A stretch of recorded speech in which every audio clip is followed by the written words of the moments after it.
आज आम्ही कुठे निघालो थोड्या वेळ तुम्हाला समजेलच. इथं तयारी वगैरे झाली. माझी सुद्धा तयारी झाली. बाबूला चल म्हटलं तर नको म्हणत होता. गाडी आली आणि आम्ही निघालो.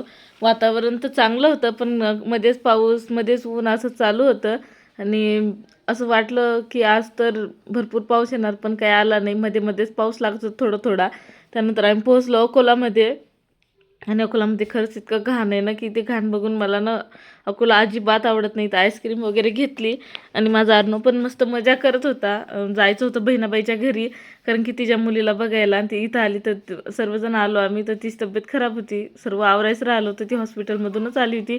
तिने चहा ठेवला आणि माझा अर्णव तर इतका मजा मस्ती करत होता आणि तिथं खूप रमला होता मुलीमध्ये.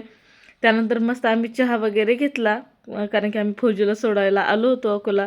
त्यानंतर तिथून निघलो रूममधून कारण की आता ट्रेनचा टाईम झाला होता.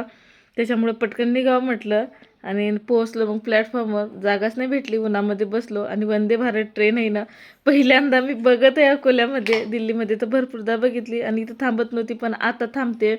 याचा फुल ब्लॉग आपल्या यूट्यूब चॅनलवर अपलोड केलेला आहे. नक्कीच चेकआउट करा आणि चॅनलवर अजून नवीन असाल तर सबस्क्राईब नक्की करा. आणि दुरून का होईना आपण फौजीला म्हटलं मी मला वंदे भारतमध्ये एकदा तरी प्रवास करायचा आहे. तर ते बोलले हां नक्कीच तुझी इच्छा पूर्ण होईल. त्यांना सोडलं आणि घरी परत आलो खूप इमोशनल सोबत. चला आजचा व्हिडिओ संपवते. भेटूयात उद्याच्या ब्लॉगमध्ये. बाय.